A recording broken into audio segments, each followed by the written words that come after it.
আন্দোলন সূচনা থেকে জয় পর্যন্ত আমাদের একটা দিন কিভাবে কেটেছে, কথা বলার অধিকার, বাক স্বাধীনতা, এই জিনিসগুলো যারা এনে দিয়েছে, একটা চিন্তা আছে জুলাই গণঅভ্যুত্থান, ছাত্র জনতার যে আন্দোলন, এখান থেকে যে আমরা প্যাসিস্ট মুক্ত হয়েছি, প্যাসিস্ট মুক্ত হয়ে আমরা যে হচ্ছিল একটা নতুন বাংলাদেশ পেয়েছি। তো এই বাংলাদেশ পেতে গেলে আমি একটু ধারাবাহিকভাবে আমি চিন্তা ভাবনা করতেছি যে আমাদের আন্দোলন সূচনা থেকে জয় পর্যন্ত আমাদের একটা দিন কিভাবে কেটেছে, আমরা কীভাবে কি উৎকণ্ঠার মধ্যে দিয়ে আমাদের ছোট ভাইগুলো, আমাদের সন্তান তুল্য ছেলেগুলো যখন হচ্ছিল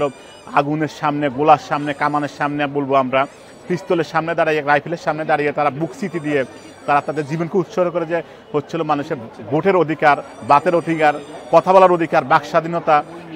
এই জিনিসগুলো যারা এনে দিয়েছে তাদের কথাগুলো বইতে আনার জন্য আমার চিন্তা আছে এবং আমি সেই কাজটা করবো ইনশাআল্লাহ।